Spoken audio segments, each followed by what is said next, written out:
Good evening and welcome to another edition of The Voice of Palestine. It's November 20th, 2012, and I'm your host, Hanna Qawas. Tonight our featured guests are Cindy and Craig Corrie, the parents of the late Rachel Corrie, who had recently returned from a trip to Gaza. They will talk about their trip, the ongoing aggression against Gaza, and their lawsuit against the Israeli government for the killing of their daughter Rachel.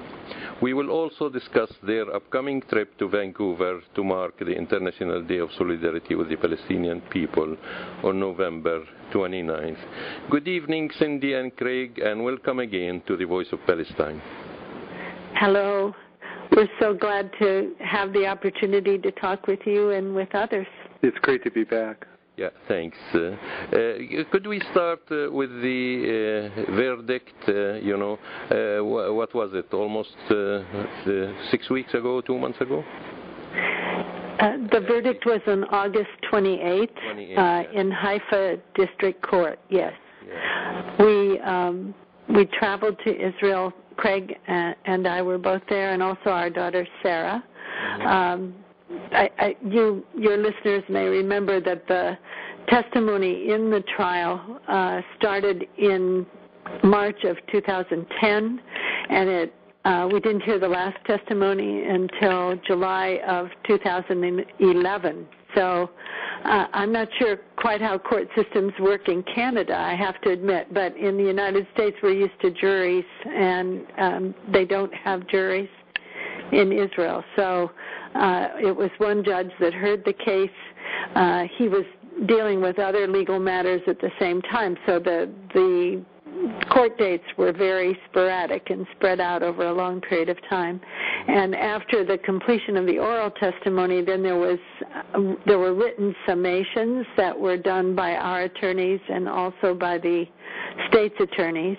And then the judge took all of that information and considered it, and on August 28th presented his verdict, which was not unexpected, completely unexpected, but was certainly very disappointing to us in how he found things. Yeah. He really found entirely for the state there.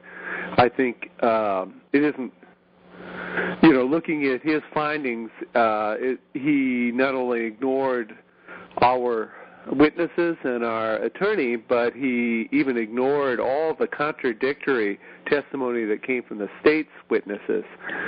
So the state's witnesses would contradict what they had said previously. They contradicted what they said just a few moments before, what they came to court with written affidavits saying, and they contradicted each other. But that was never noticed in the findings of the court. And I think the overarching finding of the court was the most troubling thing, which was that Rachel was killed in an act of war, and in an act of war, Israel could not be held responsible for what it did as an act of war. So a couple of things about that. Of course, Israel's an occupying army, occupying power in the Gaza Strip, and was at the time Rachel was killed. So you really technically cannot be at war when you're an occupier. You, in fact, have an active duty to protect the civilians in that area. And the other thing is, which just really outrages me, is the idea that you can do anything you want if you call it an act of war. And I'm or self-defense. It's not even self-defense. Yeah. No, but I was in the army in Vietnam, which could be hard-pressed to call that self-defense. That it was in Vietnam, it wasn't in California. And I certainly felt that we had a lot of standards that we had to uphold, and I know that not everybody did, but my squad certainly tried to do that, and I expected to be held to that standard. And I think it's extremely troubling when not only we fail to meet that standard, but we fail to even acknowledge that the standard exists. Yeah, no, but I meant in general, you use any excuse, including self-defense, like building the wall was for self-defense, killing Palestinians wherever they are is self-defense also. And the same, they're doing it now in Gaza. They're defending themselves. They're not because they are occupying other people's land. Having said that, I think it was really also like basically saying she was guilty, not the one who killed her. And I don't know if you've seen a cartoon for Lattouf, where he has the judge there and shaking hand with the soldier, and Rachel under the wheels of the bulldozer, and he's pointing at her and saying guilty, to Rachel. So I don't know if you've seen that, but that really sums up the attitude of such judge, I think that's exactly, what he was saying, that Rachel was herself at fault for her own killing. And I think that's been the position of the Israeli government, ever since she was killed, in statements that we've seen made publicly, and also really the findings of the military police investigation as well. There was no fault, never was there any fault acknowledged on the part of the military itself. And in fact, the judge even spoke about the investigation into Rachel's case and said that he thought it was faultless, basically. And, part of the reason that we made the decision to pursue things in Israeli court was because it was the position of the U.S. government that the investigation into Rachel's case had not met the standard of being thorough, credible, and transparent. So the judge saw it far differently than even the U.S. government did. Mm-hmm. So, clearly you weren't satisfied. Could you tell us about your feeling, with such injustice? I mean, we Palestinian face that for the last, God knows, over 65 years since the onslaught on us started, the settler colonialism started in the early 20th century. But, could you tell us about your feeling? How did you feel really when you hear this unjust verdict? I think for each of our family members, it was probably a somewhat different reaction. I have to say that we have wonderful legal support, and I think our attorneys tried to do their very best to prepare us for what was coming. And while we weren't able to really speak about it early on, we were told from the very beginning that the Haifa District Court was probably the best district for us to be in, but that the particular judge that we had did not have a stellar record as far as human rights and so forth were concerned. So we knew that from the beginning. I think I held out hope because I had, over the course of those 1.5 years, felt that I bonded a little bit with the judge. We were sitting in that courtroom all the time. He would speak to us kind of directly or through our attorneys, and he had a lot of opportunity, I think, to observe us as a family and to even hear from Craig as a witness.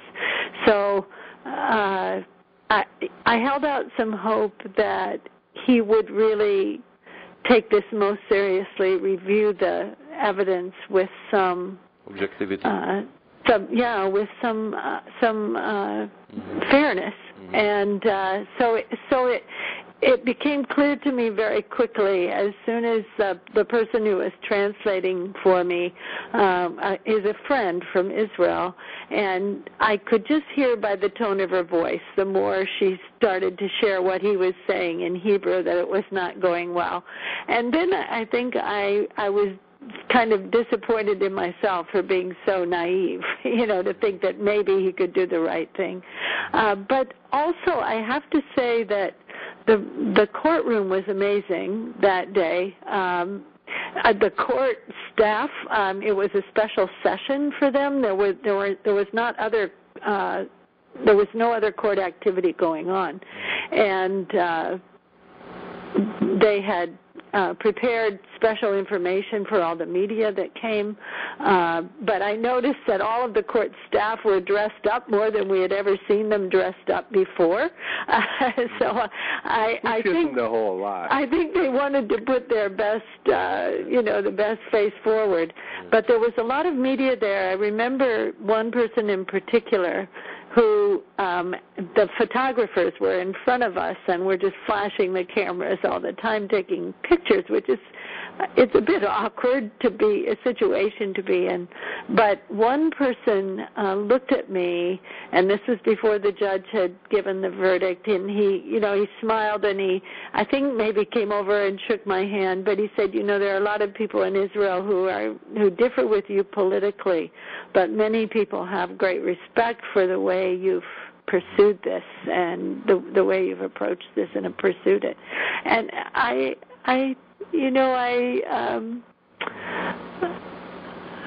guess, I'm heartened because I feel like by taking the steps that we've taken, I feel like we have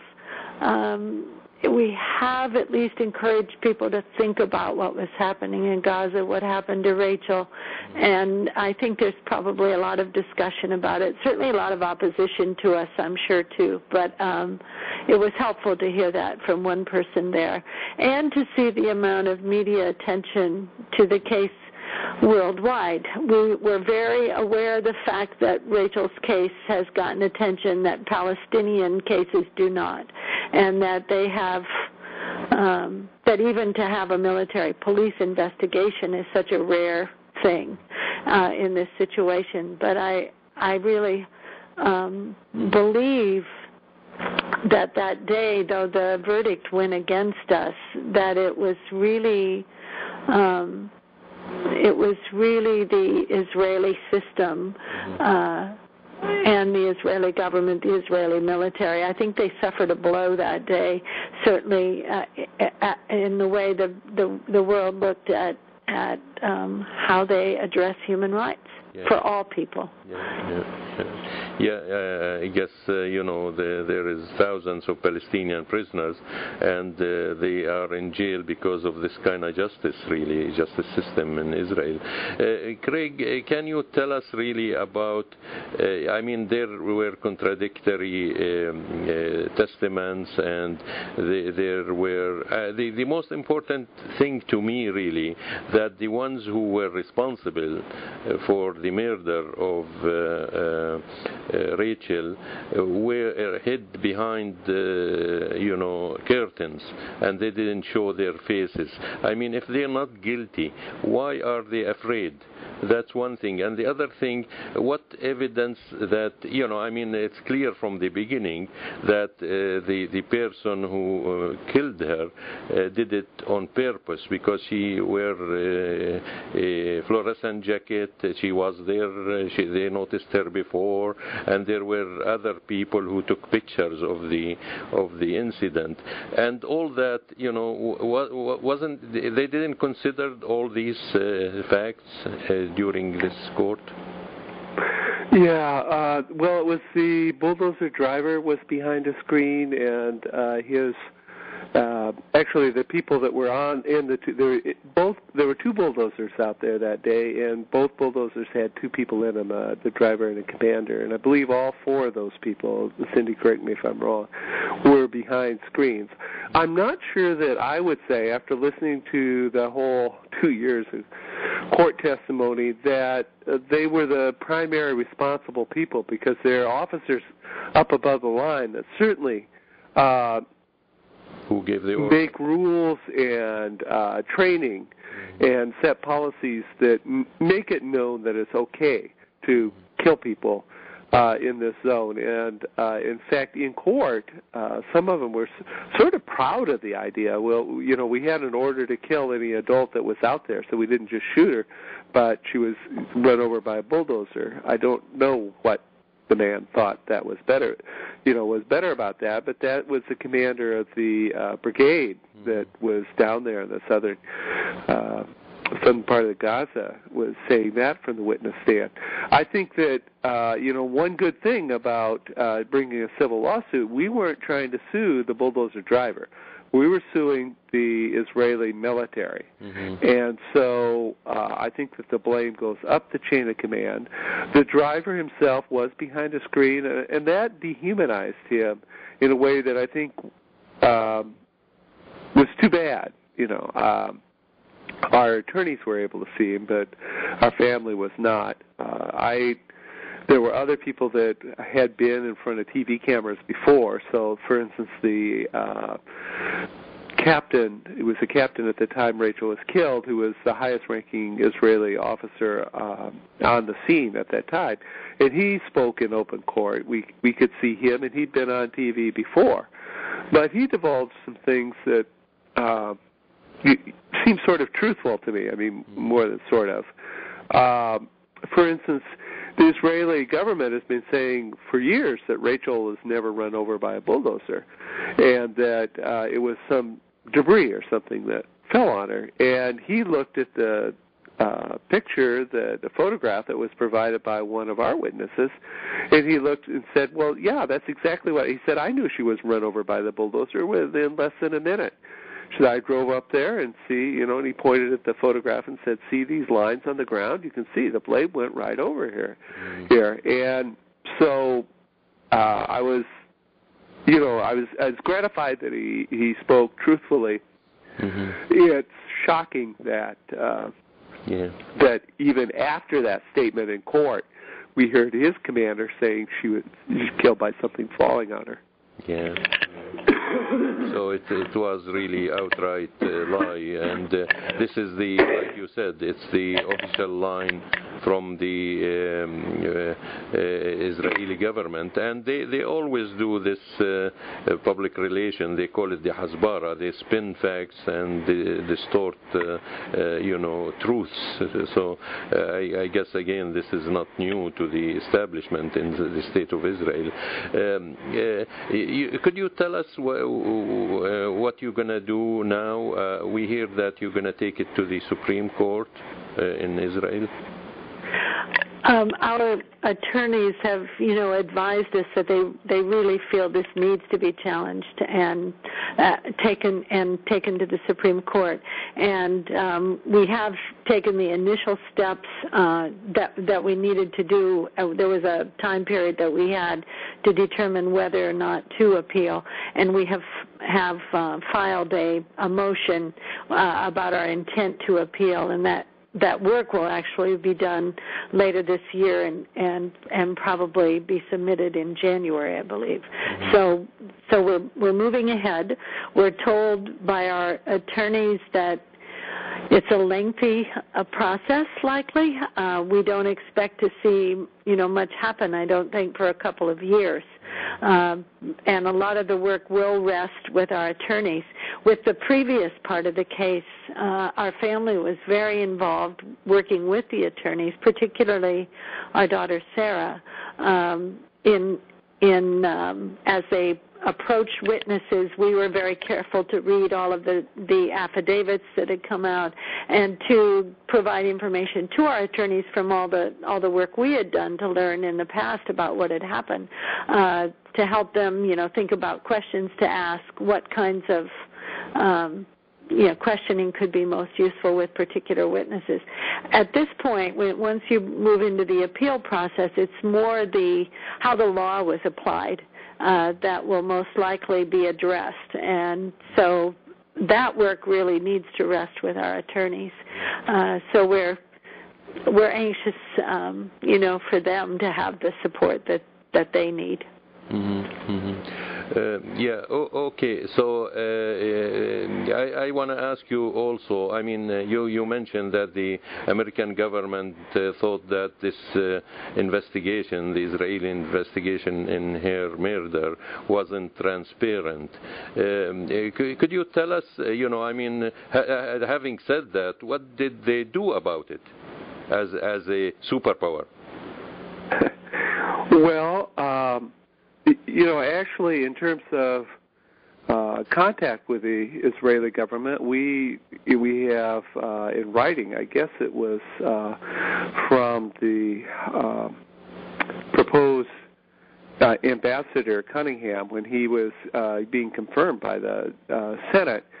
He was asked about Rachel and what people had done, and he wrote in reply that from President Bush through Secretary of State Powell and several undersecretaries of state and ambassadors, and they listed off about 5 or 6 people, starting with the President and Secretary of State, that have all asked their counterparts for a thorough, credible, and transparent investigation into Rachel's killing, and without a response. And in a different letter, one State Department official said that their requests had gone unanswered or ignored.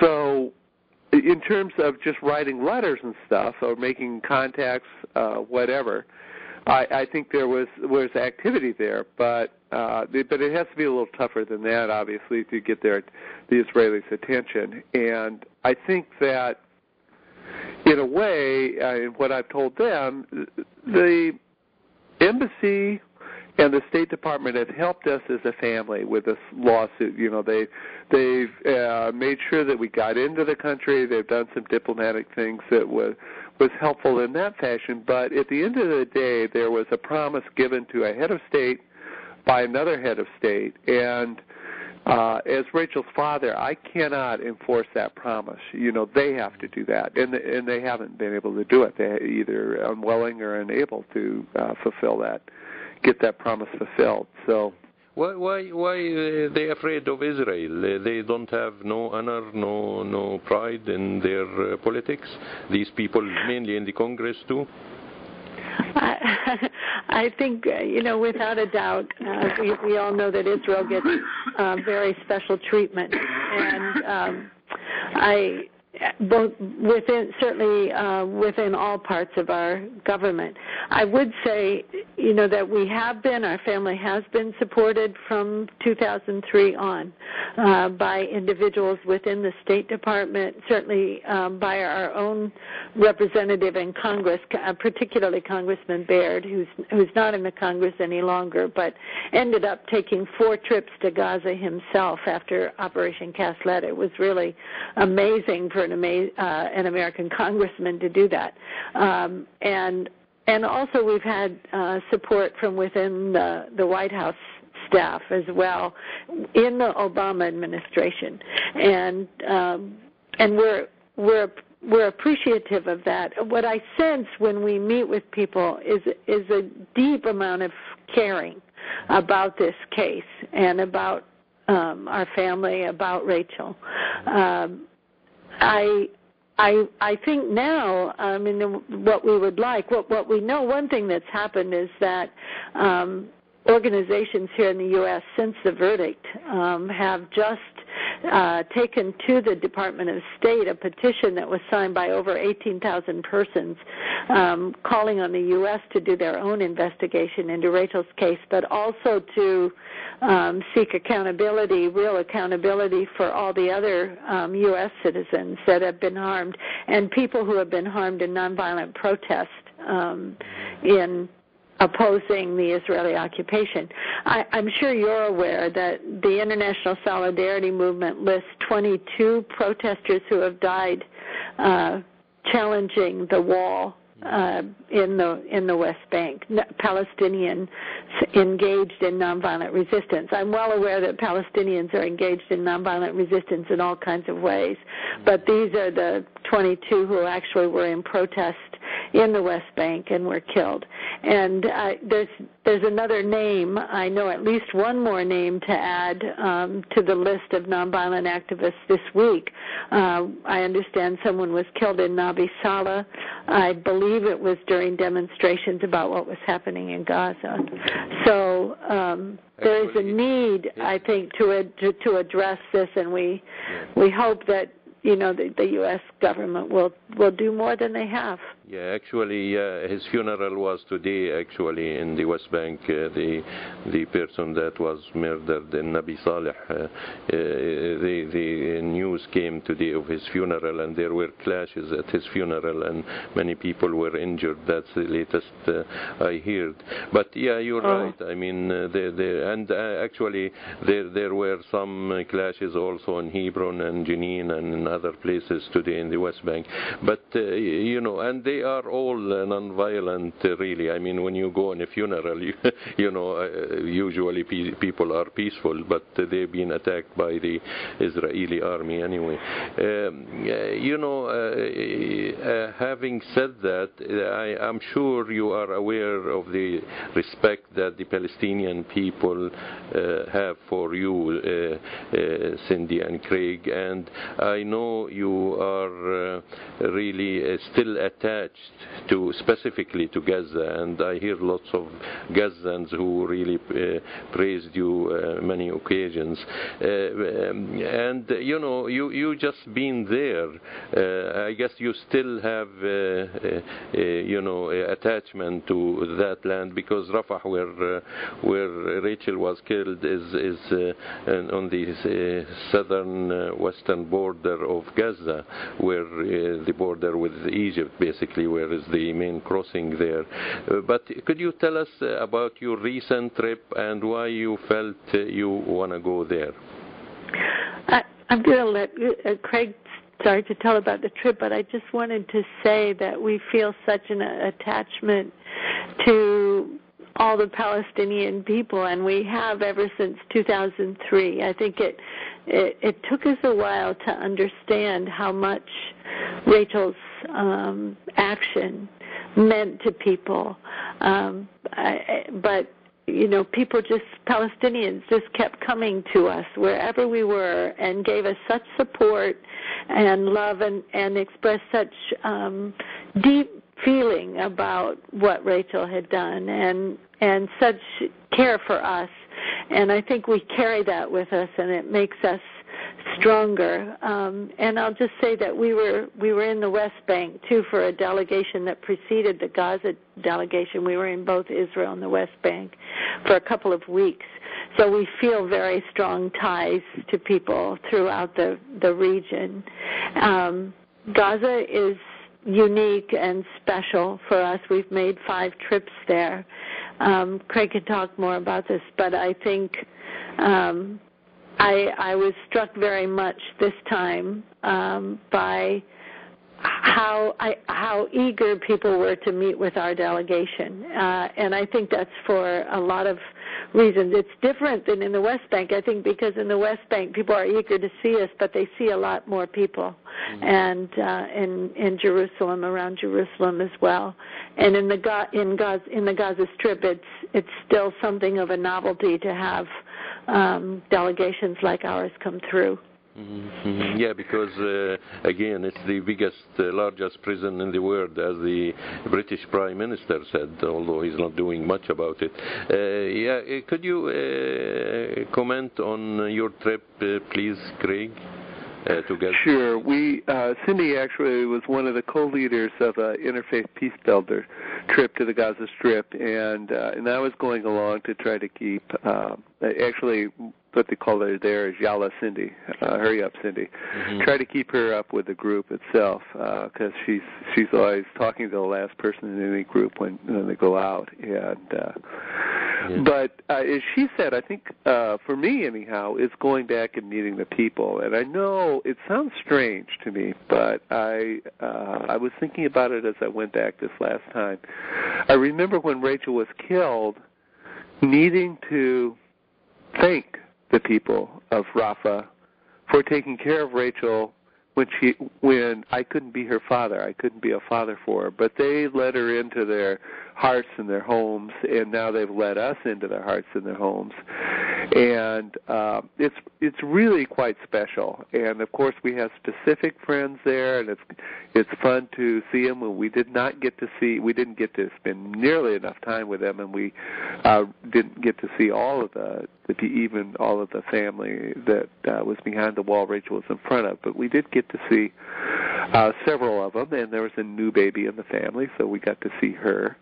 And so some of that is just the human interactions that we all have with our loved ones. And for me, that's the important personal part about going there. When we go on a delegation, and this one was, our itinerary was really set up by the Palestinian Center for Human Rights, PCHR, and they packed a whole lot into every day. So we were really going for at least 12 hours a day. And we get back pretty exhausted at night and collapse. But we did get to see a lot of groups and individuals. I think with the last time Cindy and I had been there was in 2009 after the attack on Gaza of December 2008 and January 2009. And so this trip back, the people weren't that attack wasn't really so raw on the people. They seem to have recovered some from that, but of course you don't recover from having that much destruction, including family members killed and households. But as you looked around the scarred land, there was the rubble mostly was picked up. There was some new building going on, and actually the hotel we stayed in was new, and things like elevators somehow were brought in through the tunnels. It was a very good hotel. I mean, it's a little embarrassing staying there, but we didn't choose a hotel that was chosen for us. But it's certainly a place to stay. You could see, for instance, when we went through the stores in 2009, there was very little on the shelves of the stores in Gaza City. And now there's really quite a bit there, but there's still no customers. So some business person thinks that they can invest in a inventory, and they're getting that again. It's through the tunnels. It's a black market economy for the most part. But they don't have money that's gotten down to everyday people to bring them out into the stores and have them be able to buy yet. So I think if you come from our Western culture, it's, there are about three things that I would mark about it and have over the time. I think it's impoverished. The people are in poverty, and that's been calculated and forced upon them. They're also incredibly resourceful and resilient people, and so they manage to be human in the midst of all that poverty. And if they're unemployed, then the people we know seem to go volunteer at some child center or something. And in the midst of people destroying their homes and sometimes killing family members, destroying their livelihoods by maybe having a bulldozer go over their olive groves or something, I think that our friends, anyhow, are thinking more than anybody else I know about strategies to not only assert their human rights, but teach their children about it. And so they're amazingly peaceful, I guess. Maybe not if you come from Canada, but in the United States, truth is that we're not always that. I think things are a little better than they used to be. We used to shoot at people because they catch you off in traffic, for goodness sakes.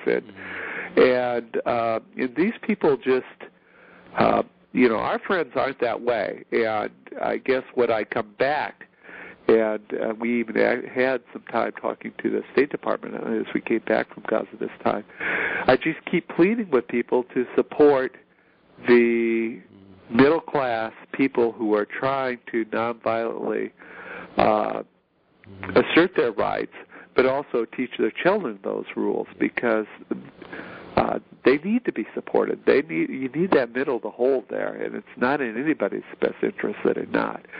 And we certainly don't do enough of that. Yeah, and also I think, this Israeli siege of Gaza is not really hurting Hamas, as we've seen recently. I mean, they get their rockets anyway, but it's hurting really the Gazan people. Like you said, most of them are impoverished, in really bad situation, and they under the, poverty level, really, large number. I believe it's over 50% of the Gazans are under the poverty level. So, again, it shows that what Israel is doing is not really hurting Hamas, and what they're doing is a collective punishment for the Palestinian people.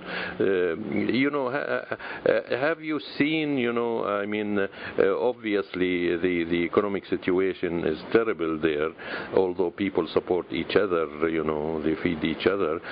But also, did you see the Gazan fishermen? Because they are also, the Oslo Accord gave them up to 20 miles in the sea. Israel decided that it shouldn't be 20 miles, should be 3 miles, so where they can catch really fish. So, and lots of Gazan depend on this source of living.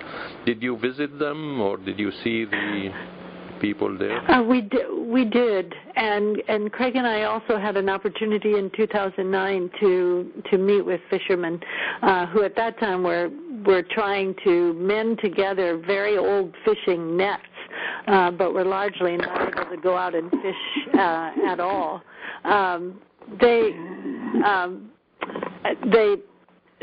The remarkable thing, I think, this time, there were a couple of remarkable things happening. There was a group of internationals that were going out with fishermen who were trying to really go beyond the 3 nautical miles that has been the limit to which fishermen have been able to go to fish.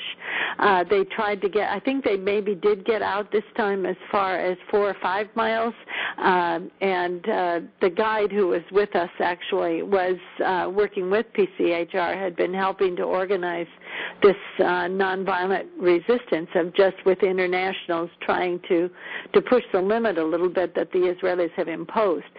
They were pushed back with water cannons and eventually got too cold to be able to stay out there. And I'm sure they were fired upon too. Others in our delegation said they heard firing coming toward the fishing boats at different times. But something that was remarkable is that we saw this fish farm for the first time, and we had not seen this in 2009. But a place right there near the beach where they were farming 2 different kinds of fish, and were filtering the water because one of the issues there, of course, with the water also is that there's still sewage, raw sewage that is running into the Mediterranean off the coast of Gaza, because they have not been able to get the materials, get the equipment and everything that's needed in order to repair the damage that's been done to their infrastructure there for disposal. And so here they have come up with this ability to do some fish farming. There were, in a way, it's very bittersweet given what's happening in Gaza right now for me. But we saw some of the most remarkable people, young people and older people, who at every turn, I think, are doing these creative things to deal with the terribly challenging situation that they find themselves in. The young people would come to the hotel at night to talk to us. Some of them are bloggers and journalists. We met a group of young women who are in an UNRWA program. It's a gender equality program, and there were probably 15 beautiful young women in the room. I think all of them had graduated from college. They didn't all have jobs. The unemployment rate, I believe it's hovering right now around 30%, but it has been even higher than that. And these women, a few of them had jobs, most did not, but they were going through this training program to learn, strategies for applying for jobs and just building their confidence as they were going out there. These were a confident and just inspiring group of young women, and we had such a great exchange between our group of delegates and these young people. And I remember asking about the Internet and how many of them were using the Internet to communicate with people in other places, you know, and all their hands went up, and they all had stories about that. And over and over again, we were hearing from young people this feeling that they have dreams, and they want to dream, and they want to live. I mean, I just heard that over and over in different ways.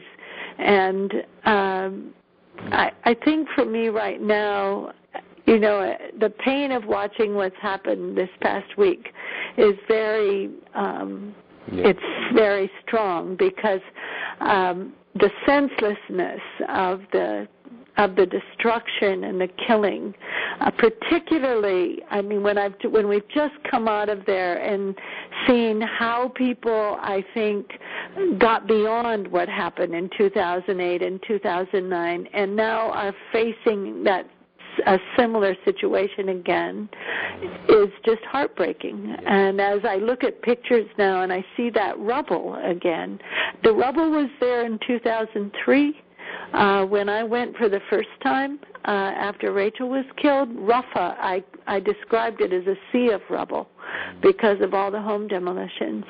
And the rubble was there again when we went back in 2009 for two trips. It had been mostly, you know, cleared away, some of it used to make new houses when we came for this current visit. And now this week, it's being created again. Yeah, and also they haven't really built from the last time. Many houses still are in rubble. Basically, it's worth noting that Israel is not allowing any of this except to the UNRWA, any of this building material except to the UNRWA. Actually, a fair amount now is getting in through the tunnels. It costs about 1.5 times what it should cost, but if you're a private entity, you can get building materials now. But with UNRWA and governmental groups, which aren't going to work, you know, trade on the black market, they have built some houses, but they're building houses for families whose homes were destroyed in 2003. Mm-hmm. So they're about 9 years behind in this whole thing. If you can imagine, in 9 years, I mean, your grade school kid is out of high school in 9 years. You know, the whole family moves on, and what they have to struggle with. So in some ways, and then there's, you know, we can talk about it when we get up to Vancouver, but the tunnel activity, you know, is relieving some of the basic needs for those who have the money to buy from it. Mm-hmm. But it also then means that there's a huge vested interest in the tunnel economy, because people have put a lot of money into building those. So that's a you know, it's in a sense it's a part of resistance, but it's also a very economic. It's an investment and a very economic thing, and I think that's troubling, and I think a lot of Palestinians see it as troubling. Yeah. So with all the destruction that's happening now, if they were behind 9 years, they're now maybe 15 years behind, because all they're doing now is really bombing from the air and from the sea and from the land, and you know they keep bombing, and you know it's an act of cowardness really, because you know they're not sending their troops in and they're not stopping the bombing, but the destruction is immense, and in addition to the life that was lost. I want to ask you, were you there on the 24th of October, or you came later? We came later. We arrived on November 5th, and we departed on November 11th. Because I was interviewing Dr. Haider Eid on the 24th, and he was telling me, we heard from the news that 2 were killed, but he was telling me while I was interviewing him, he was saying that Israel is bombing Gaza. He's from the Al-Aqsa University. I don't know if you heard of him, Dr. Yes. Hamdar Eid. And he was telling me, it's not 2, it's actually 3, because another one in the south was killed, and that was on October 24th. That's 3 weeks before they started this bombing. And then, the propaganda machine in the West, including the governments and the media, blame the recent attacks on the Palestinian, which is really ridiculous and really makes you mad, because, in addition to the ongoing aggression of occupation that goes on. I want to ask you, you issued a statement in the name of Rachel Corrie Foundation about this latest aggression. Could you tell us a bit about it?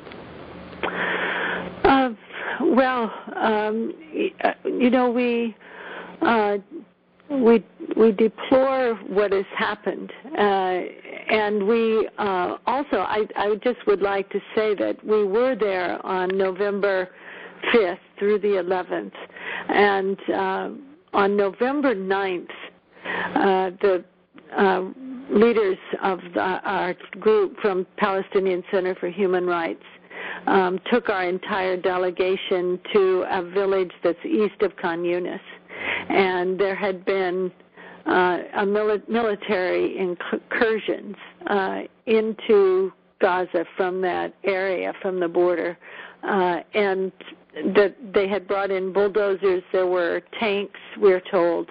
We didn't see this, but we were told this happened the day before, on November 8th. There were also Apache helicopters in the air during the day. And we were taken on the 9th to the funeral gathering, the men's gathering for a boy who was 13 years old. He was playing soccer with his friends in front of his house. The house was 1.5 kilometers from the border. There was a kindergarten that we saw right next door to it. At the funeral gathering, the father was there, a broken, very sad man with his family members and friends. I was, for me, particularly poignant were 2 little boys that told us the story of what had happened to their friend while they were playing soccer together. And they told how he was the goalie. They saw that he was hit. He screamed and cried out, and then took a few steps to the stair of his house, and then collapsed. They called quickly for his older brother, who was upstairs, who came down, and they called an ambulance, and he was taken to a hospital nearby, but he died 15 minutes later. And I couldn't help but, looking into the eyes of these little boys, think about how very long, for their lifetimes, they were going to remember that day, and the impact that would have on them. I went with the women in our delegation that on November 9th to be with the mother and the women in the community. There was a lot of anger and so much grief and questions. Why were children attacked in such a way? And, there is no explanation. But I think it's really important. I, as hard as it was, I was so glad that we had that experience, because that was not reported. And even when Craig and I came to the State Department after we returned, last Friday we were at the State Department, and when I shared that this had happened, because I was hearing about, all the rocket fire being the precipitating thing and blame being placed on Palestinians. And I wanted to make sure they knew about this incident. It was clear, we were talking to people at the Israel-Palestine desk, and it was clear that they had not heard that before. So and I know there are other instances, and you can always keep going back and find other things. Yeah. But this attack did not happen because of provocation from Palestinians. There were other motivations here. Yeah, including the election, the Israeli election in January. But also, there was a mentally challenged Palestinian who was shot on November 4th also, and nobody wanted to hear about it. I don't think the State Department doesn't know the facts. I mean, it's all over the internet, but they chose not to hear about these things because of their historic support for the State of Israel and their war crimes. If you want to talk a bit about the press release you did, and maybe we could conclude by asking you the last question about your trip to Vancouver. Well, our feeling is, of course, that what's going on right now is certainly does not serve Palestinians well, but it also just doesn't serve it's not in the interest of Americans. The U.S. support of this is not in the interest of Americans, and it's I think it's harmful to the Israeli population as well, and that's more or less what we were expressing, I think, in our press release this week, and our sadness really about all of it as well, and we had the experience, Craig and I, during the earlier delegation of traveling to the south of Israel and visiting a kibbutz where they are in what was usually where most of the rocket fire was aimed. I know it's gone farther now, but we visited with a person who is part of a group called Other Voice. Mm-hmm. And I was very happy to have this meeting because after the trial verdict, Craig and I received a letter of support, a letter in solidarity from this group, Other Voice. Mm-hmm. And they have been targeted with rocket fire from Gaza, or not targeted, depending on, how precise the rockets can be that come toward that area. But their position is that that the violent response from the Israeli military is not helpful in this regard. They're trying to build connections through the internet, through telephone calls and so forth with people in Gaza, and they're looking for some different kind of long-term resolution. And I thought it was interesting because the woman who met with us, we had a really challenging conversation in many ways with our group and with this woman. But at the end she said, I don't even know if I'm a Zionist anymore, because she so questions the policy of the Israeli government. So I feel like when I say what's happening is not in the interest of Israelis as well as Palestinians, that I take a lot of that from the people that we've come to know, partially because of the trial experience in our time in Israel, who oppose just as we do what's going on and really feel like they need help from people outside to try to somehow change the course of things. And while the Western government give unconditional support, I guess it's the duty of all humans in these countries to really counter this support by endorsing the boycott, divestment sanction, as you endorsed it, I believe, in your also in your press release. Yeah, I remember when we were in Haifa, we were having a dinner with some Jewish Israeli professors, and they weren't real happy, all of them, about the boycott and how they felt that might impact them being able to travel and give talks some places. And I've learned since then that it's actually quite specific. And if you're going representing yourself, you're not supposed to be boycotted anyway. But I remember telling them that I could personally attest that I tried everything else to change this policy, and none of what I've tried seems to have had a whole lot of positive effect. But boycotts divestment is moving forward. It is having an impact. It's certainly getting the attention of the Israeli government, and I think it's the nonviolent way to move forward on this issue. And just as it ended up being successful in South Africa, it's actually moving much quicker in respect to Palestine and reduce the suffering of both people, actually, rather than I think it can, and I think that we need to use the discussion about it to talk about what's going on. I think we need to have sensitivity to people, because at the end of the day, I'm not Palestinian, I'm not Israeli. It's in terms of the solution, one state, two state, all that stuff, I really don't.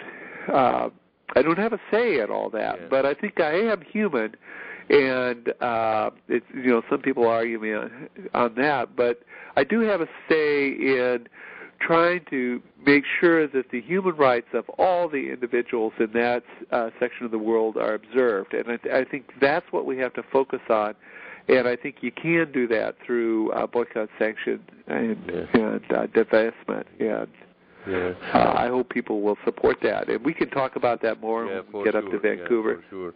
And I don't know if you've seen Clinton's press release with Netanyahu today, but she was proud of herself and her administration for financing the dome.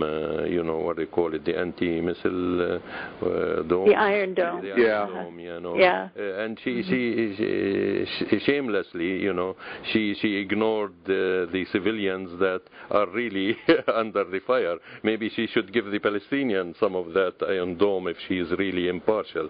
But having said that, we're not going to expect them to do that. You coming here, and we encourage our listeners to come and listen to you, and I'm sure you have a lot to say about the situation and about what you saw and about what's your plan to take the Israeli government to task. This is happening on the day of the International Day of Solidarity with the Palestinian people on November 29th, which is really when they partitioned Palestine in 1947. And the meeting is going to be at the SFU Downtown Harbor Center at the Fletcher Challenge Theater. It's 515 West Hastings in Vancouver. And the doors will open at 6:30, and the event will start sharp at 7 p.m. sharp. So we hope to see you soon. I guess it's not more than a few days left, a little bit over a week. And thanks very much for talking with us, and keep up the good work, and have a good night. Thank you so much, Hannah. We're looking forward to seeing lots of old friends in Vancouver. And new ones. And new ones, too. It'll be a pleasure, actually, to see you again. Thanks. Have a good night. Thank you. Thank you so much.